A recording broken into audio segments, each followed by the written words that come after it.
Hello and welcome to Regen, the e-racing podcast. I'm your host, Deano, and with me today is my trusty co-host, Chris. How you doing?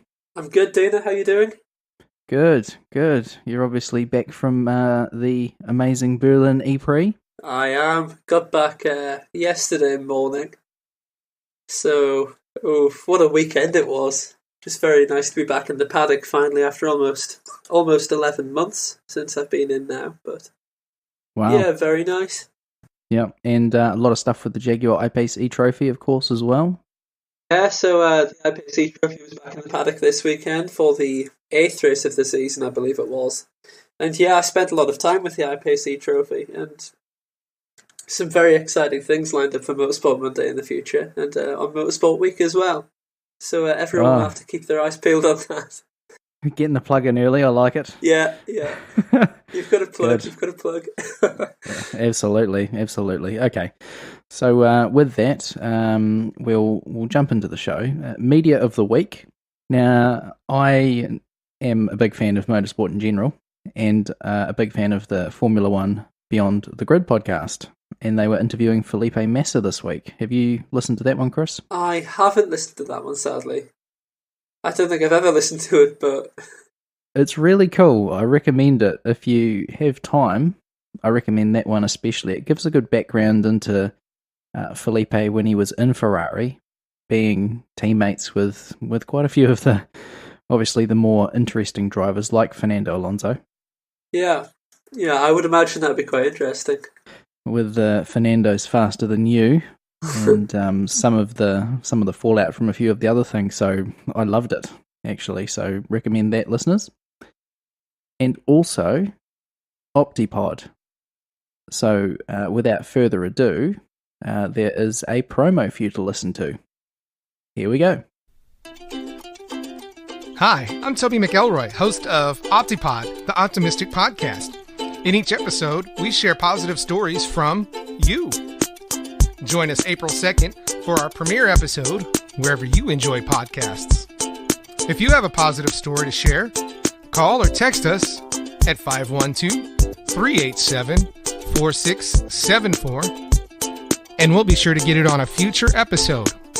Until then, stay positive.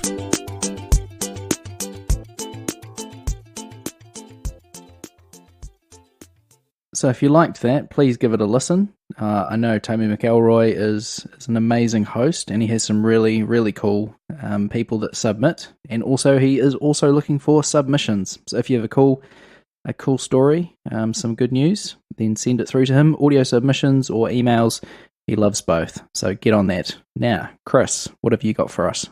So I completely forgot to do my media of the week this week and struggled to come up with an idea. And then this came to mind, and it's the Zach and Jay Show on YouTube. So the Zach and Jay Show is a YouTube channel with two guys, one called Zach, the other called Jay, if you didn't realise. No way. Really? Who knew? Very creative title. And they just do random things, really. And it's very hard to explain, but they just go to weird and wonderful events. So earlier this year, they went to the World Bog Snorkeling Championships in Cumbria. Basically, you snorkel in a bog and swim through a bog. Oh, couldn't think of anything worse. Yeah, so they did that. Just stuff like that. It's really hard to explain, so do check their stuff out. But their YouTube channel's seen massive growth. I think they've only been going since late last year, and they've already hit just over 300,000 subscribers. Wow. So this came to mind because they've been doing a 100,000 subscriber special for what seems like months now. And everyone's been waiting, and they finally uploaded it over the past week. So yeah, have a look at that. It's solid stuff. Funny. Okay, well I'll put those in the show notes, and have a good look. I thought you might be going for the low-hanging fruit of the very last episode of The Big Bang Theory, or the very last episode of Game of Thrones. I've never seen the Big Bang Theory, but I completely forgot Game of Thrones happened. Yeah. Well, we won't go into that. It's all over now. Speaking of TV shows and movies, though, there is a Formula E movie. There And is. We Go Green. A new Formula E documentary titled And We Go Green will premiere at the Cannes Film Festival, which was, I think, last week. Yeah, Thursday, I believe. Yeah, this week. Well, yeah. Taking viewers behind the scenes of the electric street racing series and highlighting the purpose of the ABB FIA Formula E Championship as a proving ground for electric technologies in a bid to combat climate change and air pollution. I liked the trailer for this one. It had Alejandro Agag saying he's a racing person, but if it benefits the environment, yeah, cool. Yeah, it looks like a fantastic film. I think it premiered on Thursday last week at the Cannes Film Festival, and a lot of the drivers was there. So we had Jean-Eric Verne driving the Gen 2 car down the red carpet. Lucas Degrassi was there. Lotterer was Sam there. Bird, Lotterer, Nelson Piquet Jr. We had Leonardo DiCaprio and what's the other one called? Orlando Bloom, and then Albert Longo from Formula E. All right. So, yeah. I haven't seen it yet. I think they showed it in Berlin in the E-Lounge, which unfortunately my hard pass doesn't get me in there. But Oh, you should have upgraded it. Come on, Chris, what's going on? I'm not swimming in money. Oh, well. Next time. Directed by Academy Award-winning filmmaker Fisher Stevens and Malcolm Venville. So, this one sort of storylines of the footage between Jean-Eric Verne and Sam Bird and the fight. Jean-Eric Verne obviously winning that championship last year. I want to see this, and I want to see it as quick as possible. Yeah, I've spoke to a few people who have watched it, and they've given it fantastic reviews. And it is basically a story of season 4. It kind of reminds me of F1's Drive to Survive kind of thing. But I believe it's only on for about 30 to 40 minutes, so it's quite a short production. But yeah, I've heard it's very good. Very good. Now, the other news, Venturi set to retain Felipe Massa and Eduardo Mortara for next season, season 6. So this is according to the team principal, Susie Wolf. And she says that there would be no changes for season 6, which begins the end of this year. Now, obviously, Mortara was linked with Mercedes, but that's been put to bed now. Opens that up, and obviously Felipe, I think, had a 3-year contract, so he was pretty much a formality considering his decent rookie season. Mortara missing out on the Mercedes a bad thing, or do you think there's other drivers that could fit that team a bit better? Oh, it's a hard call, because Eduardo Mortara was a prime candidate for that Mercedes drive, because it looks like Stoffel Van Dorn will form one of the seats, let's face it. Yes, but, yeah, you'd expect so. Yeah, and then for the final seat, you would immediately go, oh, Pascal Wehrlein, he would be a fantastic fit. But if he didn't fall out of favour. Pascal Wehrlein ended his relationship with Mercedes to go with Mahindra, so that's out. The other drivers we've got in the Mercedes factory lineup are obviously Gary Paffett, who drives for HWA at the moment. Mauro Engel, who drove for Venturi last season. I would like to see him back in Formula E at some point. Raffaele Marcello, I believe he tested for HWA in Marrakesh. Who else have we got? Daniel Juncadella, I believe. And so there's a few in the stable. A very left field one. I came up with this. Esteban Gutierrez, but he hasn't had the best experience of Formula E in the past, has he? No, not particularly. But so you never know, he could come back. Yeah, precisely. We'll see. Don't think anyone knows at this stage. It's and of course you could say Sam Bird, but again, he doesn't have his ties with Mercedes anymore. Well, if Mercedes are looking for a place for Esteban Ocon, is he just going to sit on the sidelines in Formula 1 if he doesn't have a seat? That's the thing. If Ocon doesn't get a drive for next season, where do you put him? I'd put him in there. Let's be honest. Yeah. You know, I'm not a high-flying Mercedes executive or Toto Wolff, but I would, you know, he's got to keep sharp. And I'm not a racing driver, but I assume that you would want your driver driving instead of driving a simulator. Yeah, precisely. That's obviously very important, but I don't know about Ocon. I can't see him racing in Formula E for some reason. Oh well, we will see when that shakes out. And I don't think we'll have to wait long either. No, it'll should be sorted shortly, I hope. Let's hope so. Now, the Jaguar I-Pace eTrophy. I'll let you talk about this one in a bit more depth as you were actually there. Qualifying. So, a couple of stats around qualifying. 4th pole position for Bueno. That was a quick lap. Yeah, so Kaka Bueno took pole position again in the I-Pace eTrophy. I think that was his 4th this season. And Bueno was fairly untouchable in Berlin in qualifying anyway. He was one of the only drivers to improve his qualifying run. So in the I-Pace eTrophy, in qualifying, we usually see drivers post their best time at the very start of the season. And they'll continue lapping, and they'll be unable to match that pace. But after the first runs, Bueno set the fastest time, which was a 1 minute 27.027. And then he improved to go into the 126s. And that was with 2.5 minutes to go.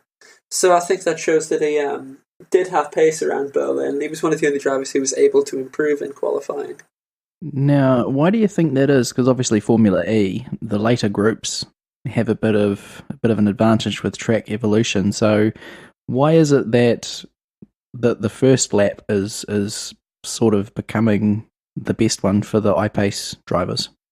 Oh, that's a difficult question. I was talking to Sergio Jimenez in Berlin and Celia Martin, and they both explained that they were struggling with tyre temperatures over the course of the weekend, and qualifying was one of their major concerns. But yeah, I think Berlin's one of the most difficult tracks we have on the Formula E calendar and the I-Pace eTrophy calendar. It's very abrasive, it's very bumpy, you've got high tyre wear, high energy consumption, and the surface is also concrete instead of just regular asphalt. So immediately you've got a lack of grip. And I think Berlin probably was heavily reliant upon driving ability, and ultimately it was Bueno who got the most out of his car, really. I believe he was 0.16 seconds faster than Jimenez. So, for a fairly evenly matched championship, it's arguably quite a gap. Then we had New Zealand's Simon Evans, a further 0.17 seconds down from Jimenez. So it was very much a Jaguar Brazil racing day when it came to qualifying on the Friday afternoon. Brilliant. Poor qualifying for Catherine Legge, and recent form suggests it's not really a one-off. Yeah, so Catherine Legge, she started well in the series. She was the first driver who signed for the championship. She took the win in Mexico City. But since then, we haven't really seen much from Catherine. She hasn't had a clean season. We saw her have that big crash with Stefan Radzinski in Monaco, but in Berlin, she was off the pace, really. Just off the pace. Okay, into the race. Kaka Bueno stormed to victory.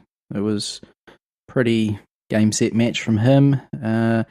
Now, Bueno, and then Jimenez, and then Evans. So, basically, qualifying translated to the podium. Yeah, exactly. I think it was another one of those races, but the results really don't showcase how close it really was out there. So we had Bueno leading into turn 1 from Jimenez. Evans came in under a bit of pressure from Brian Sellers, but that didn't really last for long. But the top 3 were covered by a very, very little amount of time. And a late full course yellow allowed Jimenez to regather himself and close back up to the back of Bueno. And it was close. It was a very close fight to the flag. Because obviously we've got Jimenez in the title fight, he's had a few difficult races this season where he hasn't finished or he's thrown away a win, and he's trying to springboard his championship into action. So we saw the two teammates really scrapping in front, and it was solid. Solid in the pro category, but the battle in Pro-Am was the highlight of the race for me. I absolutely loved it. I was watching it and I was like, I'd rather just keep the camera on Zhang and Martin. Just keep it there. Because it was amazing. It was so intense. The media centre in Berlin is located by Turn 9 in Berlin, and Turn 9 is the hairpin. At the start of the race, we saw Catherine Legg make a mistake in the hairpin, and unfortunately wipe out your man Bandar Al-Asai, who has a fantastic name. Bandar. It's brilliant. And we saw Bandar Al-Asai get wiped out, and he retired on the spot. And then that allowed Celia Martin to take the lead in Pro-Am. And she was leading for most of the race, and she had Yachi Zhang behind her. And the driving performance that she put in Berlin was hands down probably the highlight of her season, and is a culmination of 7 races of constant development and evolution in her career. And it was fantastic to watch. It really was. It was very intense. I spoke to Celia after the race, along with Kake, and she was very proud of that result. Even though it wasn't the win, great performance. Yeah, even though it wasn't the win, it showed that she can fight for the 4 wins in Pro-Am. So I think she feels very confident for New York in July. Brilliant. Yeah, I think she had a pretty hobbled car by the end of the race as well. It took a few smacks. Yeah, she got struck by Z Zhang in turn 1, so he just, I don't even know what it was really. Just kind of launched an attack up the inside, and it was just a mess. Crashed into her, she tried to maintain the position, sudden burst of acceleration, she hit him. He went out wide into turn 2 and then spun round Ahmed bin Kanan. So yeah, a bit of a messy one, but yeah, and of course Catherine Legg was handed a 3-place grid penalty for the season finale in New York for a crash with Bandar Al-Asai. And Al-Asai could have won the Pro-Am Championship this weekend if he'd outscored Yachi Zhang by 8 points, I believe. So all of a sudden it's quite close. It's back on, which is what we want. We don't want it being over and done too soon. I see it go down to the wire. We do. Now, not Thomas Rosinski. He's a footballer for Arsenal. Stefan Rosinski. Not in this one. Adam Carroll. What did you think of his performance and the epic drift that he put on? So yeah, I mean, Stefan was in Berlin. He was in Berlin. I saw him in the paddock, and I thought he would be. I didn't realise that he wasn't driving until I walked in the I-Pace paddock and saw A. Carroll written on the front of the TWR Techeetah car, and I just thought, that's interesting. The team's press release, I believe, said that it was just for Berlin. However, from the quotes from Keith Smout, who I believe is TWR's team principal, it sounds like Radzinski might be out for the rest of the year. Yeah, I thought I read that somewhere, that it was a... I got that impression. Yes. I thought it was an interesting one from Carroll. He did an okay job. I still think putting him in at this stage potentially not the best idea. Yeah. And Rosinski would have potentially done a better job. So I'm pretty gutted actually, because there was a podium and there looked like some real progress from Stefan. Yeah, so exactly. It's unfortunate. He was constantly building upon his weekend. He had a difficult start, but from certainly in the European rounds, he's been doing well. And I think you mentioned at this late point in the season, it might be a bit of a mistake to put Carroll in, and I do have to agree with you. Adam Carroll's a fantastic driver, though. if anyone can do a good job, it's him. He drove a Jaguar in Formula E in season 3. A couple of years Which was ago. a bit of a average car, to be fair. Yeah, it wasn't the best car. No, and he would have been wrestling with that, and obviously outscored by Mitch Evans, but he did a decent job. Yeah, he did a solid job. I think his best finish was 6th or something in Monaco. But over the course of the weekend, one thing that I established with the drivers in the I-Pace eTrophy was how difficult the I-Pace car is to drive. And that's purely because, in Berlin, the I-Pace cars in some corners were braking later than the Formula E cars. And some drivers couldn't get their head around that. So it's a very different car to drive. Yeah, and it's built like a tank as well. Yeah. You know, it probably, well, I don't know, but it probably has a lot more roll than you would think. Yeah, we'll move on. Okay, so the race result: Bueno, Jimenez, Evans, Sellers, Legg in the Pro, and then the Pro-Am, Yaki Zhang, Celia Martin, and then Vinkanen. So that was the podium. Jens Drala, 10th, ahead of the Zhejiang. So a decent drive from him. Does he have much racing pedigree? Do you know, Chris? I hadn't heard of him up until this weekend, but he doesn't drive. He writes for Automotor und Sport, the German motorsport publication. So he was the VIP driver this weekend, but he's a very tall man. I didn't see him, but I was told that he was about 6'6", 6'7". So was that a concern that they wouldn't be able to fit him in the car? But he got in. Yeah, no, he definitely made it in. We can confirm that much. He did drive. Oh. Yeah, no, he did a decent job. Yeah. Alrighty. The Formula E qualifying. Sebastian Buemi taking pole. So the qualifying king is back on top. Now, Sebastian Buemi, Stoffel Van Dorn, Lucas de Grassi, Gary Paffett, and Alex Lynn, and Alexander Sims, top 6. And then we've got Daniel Abt, Antonio Felix da Costa, Jean-Eric Verne, good qualifying from him, Jerome D'Ambrosio in 10th, Verline 11th. Quite good to see Jerome out-qualifying Pascal. And then we've got Oliver Rowland, Sam Bird, Oliver Turvey, the 3 Brits in a row, Maxi Gunther, Eduardo Mortara, Dillman, Evans, Felipe Massa, Jose Maria Lopez, Robin Fraines, and Andre Lotterer. Now, de Grassi making it into Superpole from the first group, and the others that stood out for me in this, Evans, Massa, Fraines, and Lotterer, all down the tail end of the field. What happened with Andre? It was just... he's so far away in a minute 12 and nowhere. Yeah, so Lotterer topped free practice 2 for DS Techeetah, and it showed that the car did have pace around Berlin. And obviously he was in Group 1, and because Group 1 has its advantage, traditionally the last man over the line in Group 1 will have the best chance in qualifying. And Lotterer and DS Techeetah chanced this, and it backfired. So Lotterer failed to complete a 250 kilowatt lap entirely in Berlin, purely because the checkered flag had waved before he could start his final flyer. So a costly mistake meant that he started from the last row of the grid. He probably missed it by 20 metres.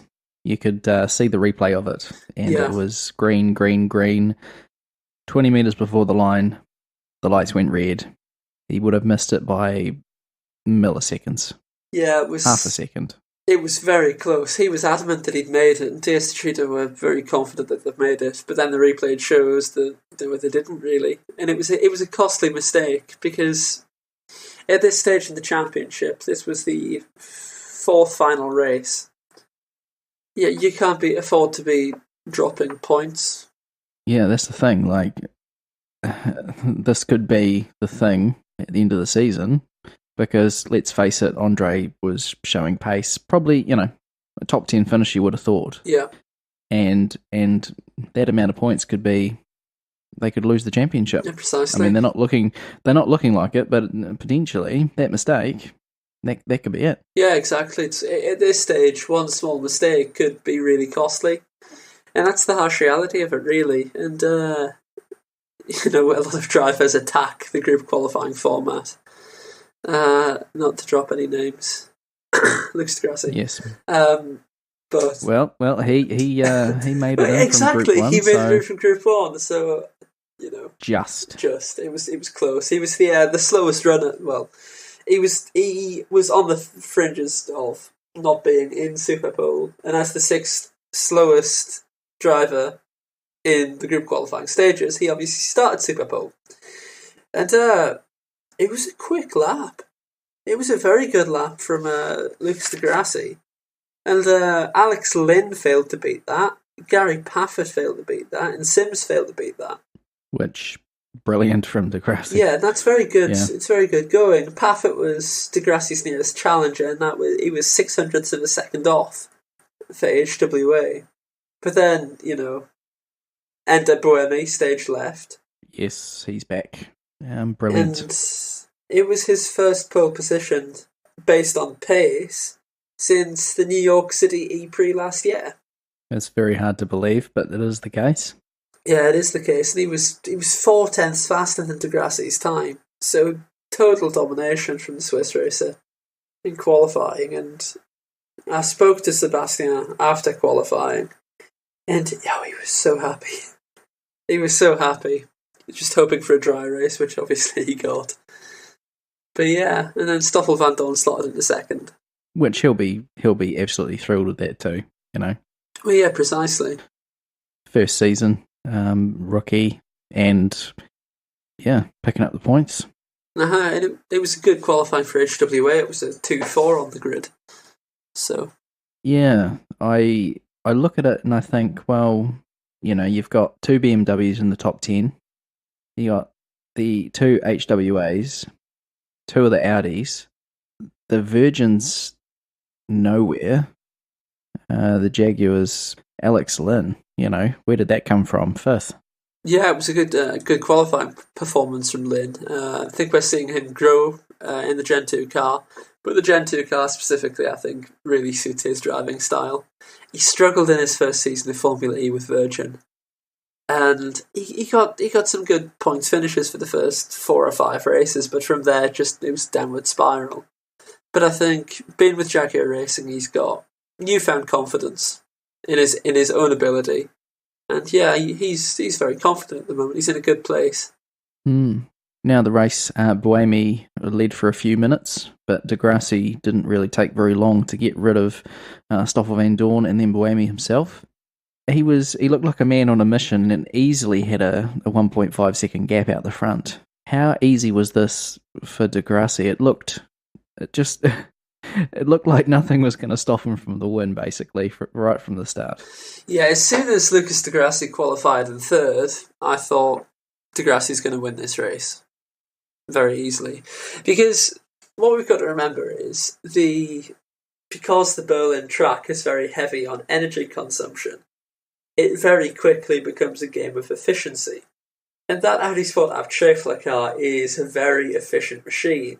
And for Buemi, his Nissan IM01, it struggles. It struggles with its efficiency.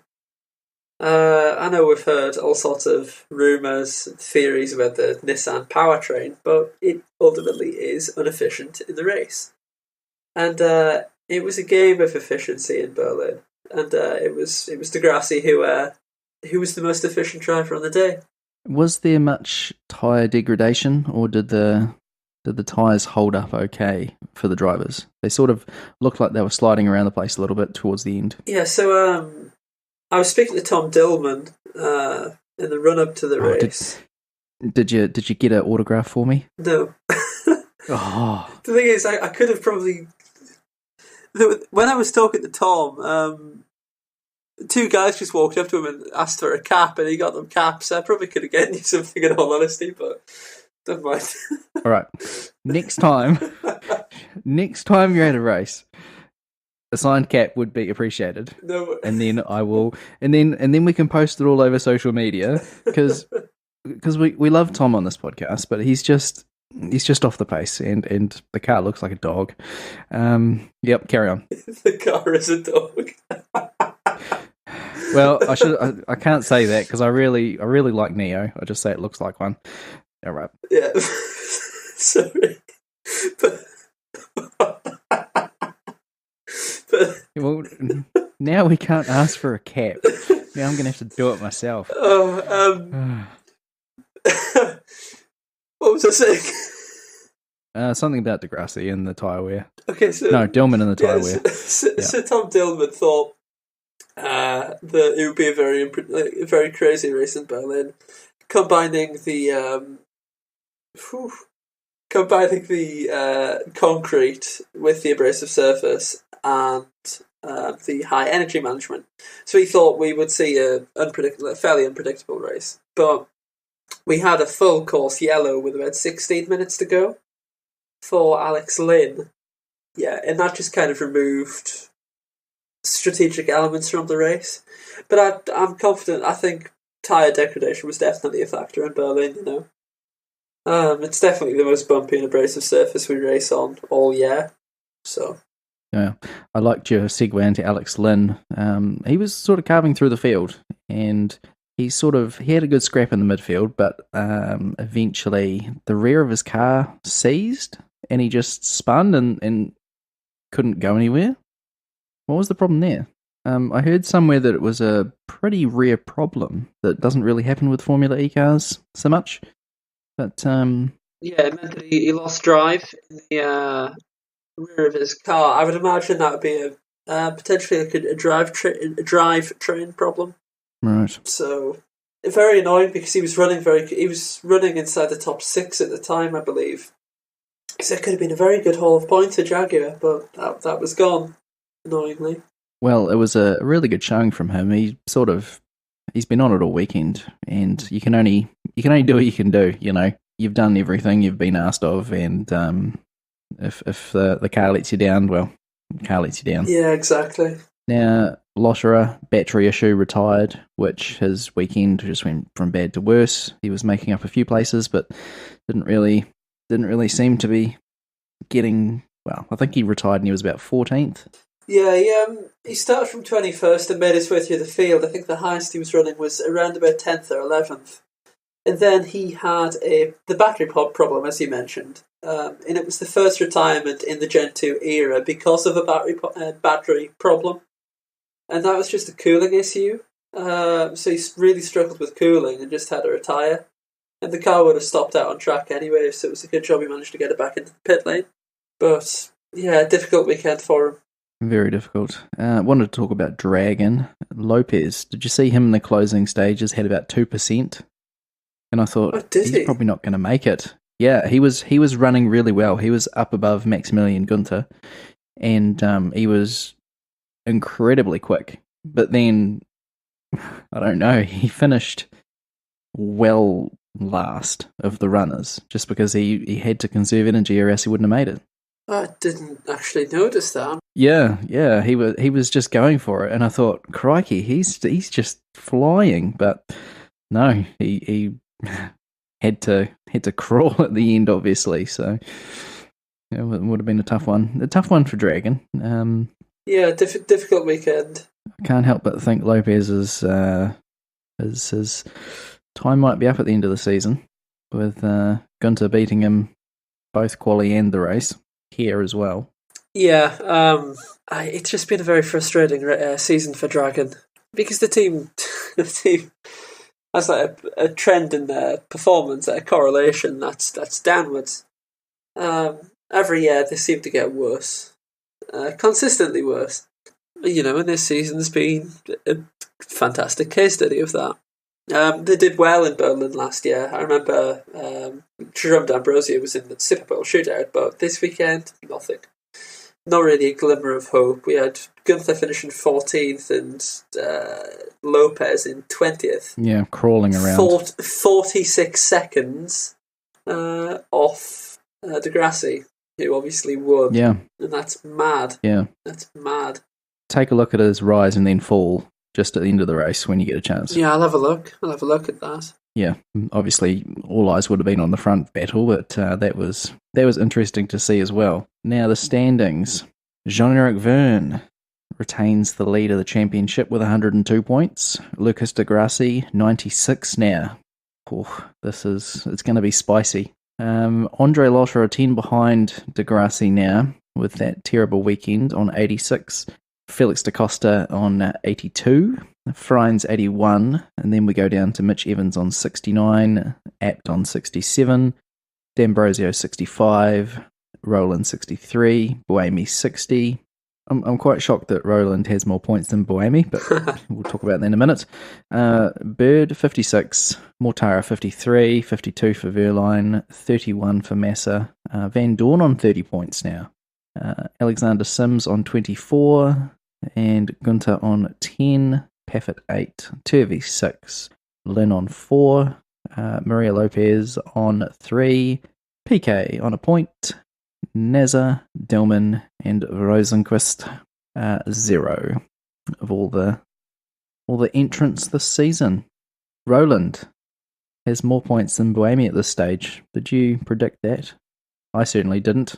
I think it's the last thing that anyone would have predicted this season, because Sebastian Buemi is the most successful driver in Formula E. He's got 12 wins under his belt. Di Grassi's close to beating that now after taking his 10th. But Buemi's a solid driver. Buemi's a very quick and pacey driver. And to see a rookie come in and certainly outperform Buemi in the first half, over the season, it's a surprise. It's very much a surprise. And Roland was called up last minute by Nissan. He was never supposed to be in the car this season. It was supposed to be Alexander Albon, who's at Toro Rosso now in F1. But yeah, Oliver Roland's been very impressive. He's been very calm, cool, but he's been confident. I think his confidence is what's separated him, made him stand out, really, his quiet confidence in himself.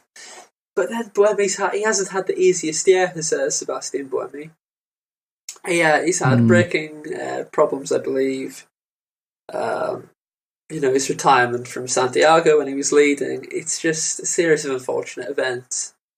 But yeah, the battle at Nissan looks very interesting. I think, 3 points between the two of them at the moment. And if Roland is able to beat Buemi, I believe it's the first time that Buemi would have been beaten by a teammate in the Drivers' Championship in Formula E history. Isn't Roland only his second teammate? Yes. Yeah. Yeah. Yeah. Well, that's the reason why. Yeah, that's why. But over the course of 5 seasons, it's quite a.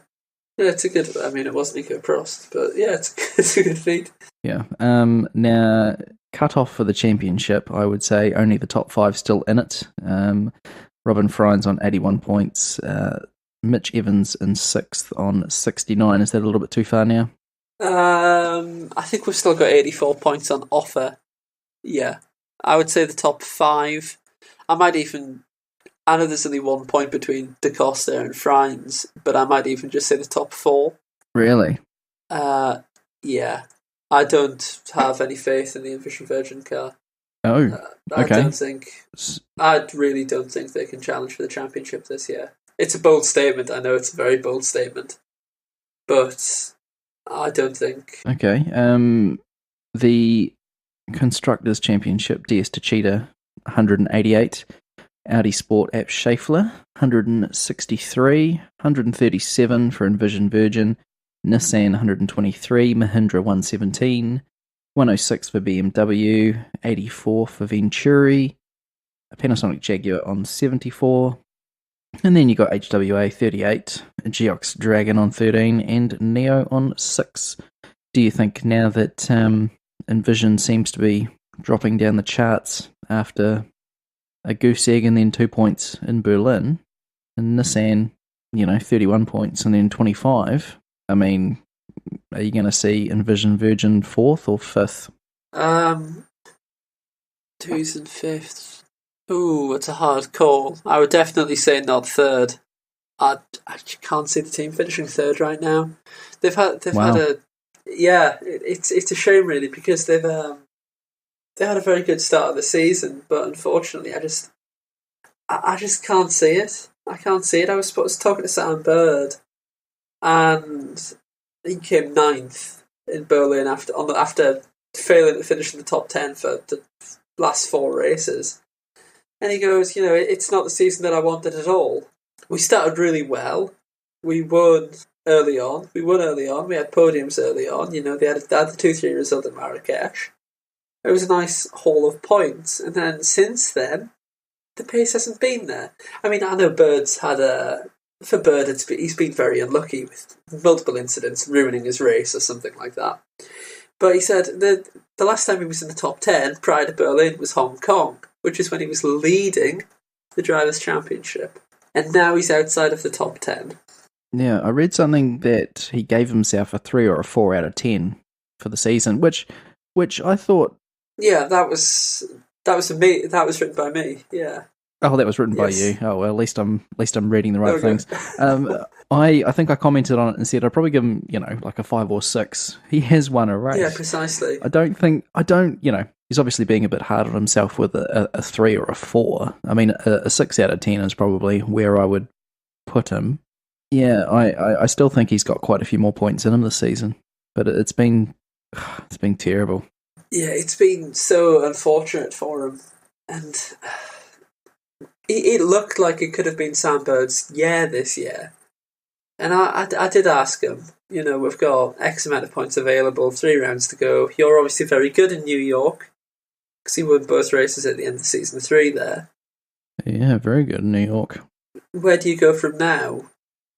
And realistically, he's looking at no higher than 6th in the championship, from what he said to me. Yeah, it's the last few races have been slim pickings for, drivers in the 3 down to 8 sort of range. Yeah. Roland and Buemi, the big movers. Yeah, potentially. It's going to be an interesting close to the season, isn't it? It's still far from over. It is. Neo getting more than 6 points this season. No one wants to finish last. No, but I still think Tom can do it. I think Tom Dillman can. I think he's so hungry.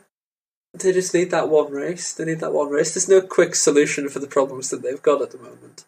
In the final 3 in the standings, HWA has cemented 9th, undoubtedly. I don't think Jokes Dragon or Neo can challenge that now. No, that's too far. So the battle for last will be between Dragon and Neo.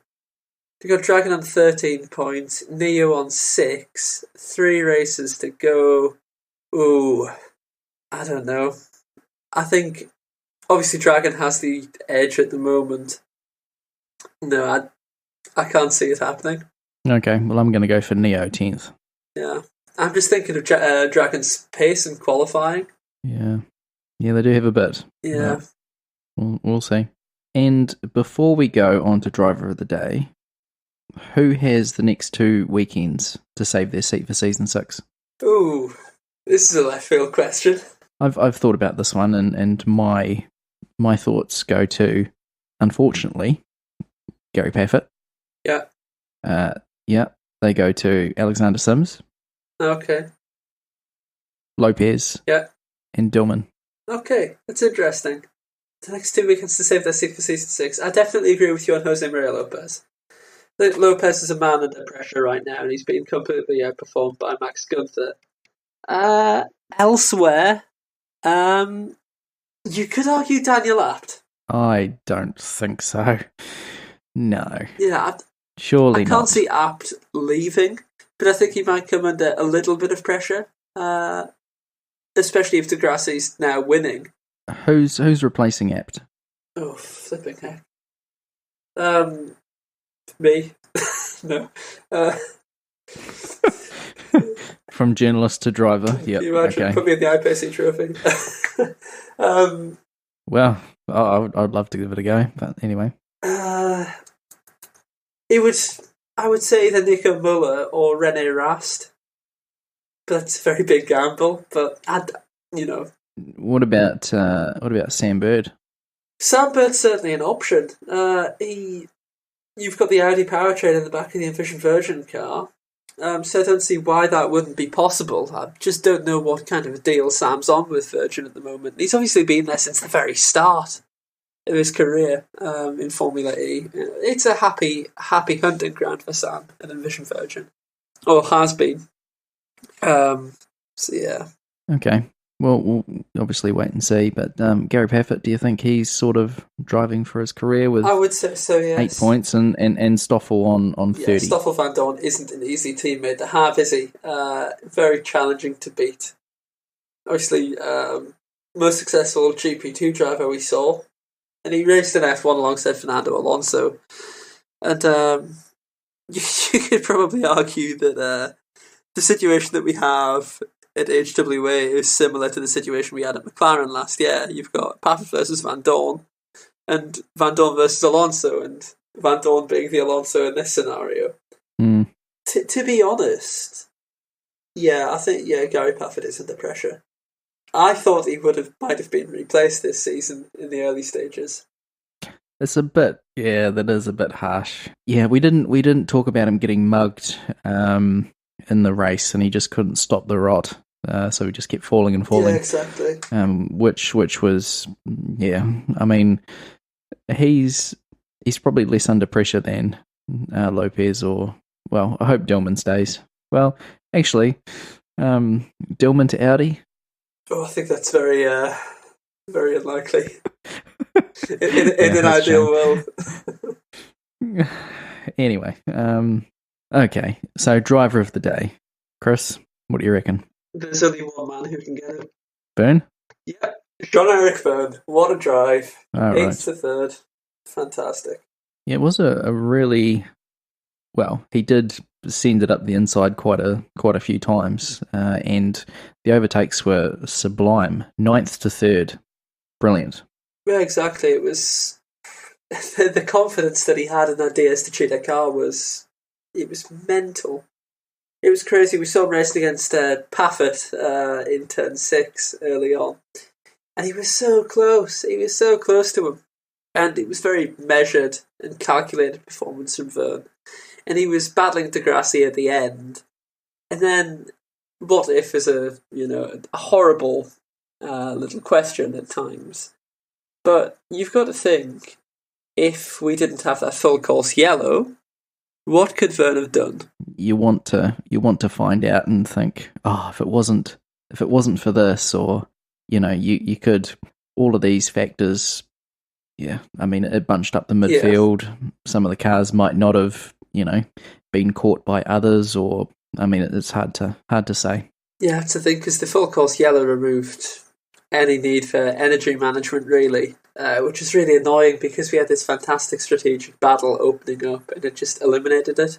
But yeah, who's your driver of the day? I've got to give it to Degrassi. I mean, driver of the day, I'm going to sort of mix in qualifying as well.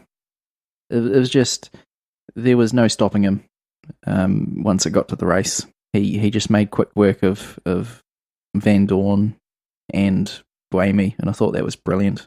Yeah, I think Degrassi had a very good race. Obviously, to maintain a Super Pole qualifying position from Group 1 was impressive.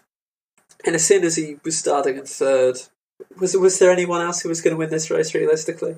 No, not really. I thought controlled from the front, easily just kept 1 to 1.5 seconds ahead of anyone else, which Buemi sort of stuck there, but controlled. Yeah, I mean, with some slices way past Van Dorn and Buemi within the first 7 or 8 minutes. And from there, that was it. A lonely race, I'm sure. But an important win. I don't think he'll care. No, I don't think he'll care. It was, it's solid performance from Lucas. It was good going. Obviously, his second win of the season, second repeat winner in Formula E this year. Yes, yep. And I still think Degrassi is going to win the championship. Have we heard who's won this Valstapina trophy thing, or is there one more round? Because is Byrne?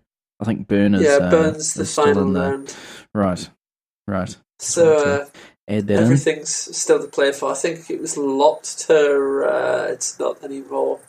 It might be Verne who's leading that now, possibly. Right. Valstapina, if you're listening, which it's not likely that you are, but if you are, we can do your marketing and do your stats and everything for the championship next year if it's an ongoing thing. We'll just put that out there for you. And with that, we will end the episode. So thank you very much, Chris. It's been a pleasure as always. But you're in the dog box as Dillman's cap is not sitting on my head at this minute. My bad. I'll work on that for next time. Thank you. It's much appreciated. Motorsport Monday. It's an online magazine from the best motorsport writers on the planet, and you can download every issue free in the show notes. Chris is the Formula E editor, and the content is amazing every week. I try and make sure that I'm all over the news, and that really helps. So thank you to everyone on that magazine. They do a really good job. No worries. Thank you very much. Also, talk to us. We love to talk with the community. hello@regenracingpodcast.com is the email. We're on Facebook, Twitter, Instagram, and that'll give you more info about the places to subscribe for free to the podcast. We also have a smart link now, which is pretty neat, from Plink, and you can click that, and whatever device, whatever operating system, whether it be on PC, on Mac, on Android, on iOS, it'll take you to the default app for that to listen to the podcast. So that's pretty cool. And we know it's annoying, but if while you're on the app, if you could give us a review, Apple Podcasts or Podchaser, and the intro music, Donnell Armour, featuring Sarah De Warren Gallery, used with permission from Donnell Armour. Check out his amazing music. He is just an incredible artist, so yeah, give him some love. Thank you very much, Chris. I look forward to hearing from you again shortly. Yeah, thank you very much. Can't wait for Burn next month now. Oh, it's a long wait. What are we going to do? What are we going to do in the meantime? Twiddle our thumbs. I'm getting withdrawal symptoms already. Wow, that was quick. You haven't been watching the Indy 500? Oh, I was reporting on the Indy 500. All right, you're all over everything motorsport. Yeah, it was a good race, actually. Solid. Well, maybe we can continue talking about this after the show. But all right, see you, listeners. Yes, goodbye. Thank you.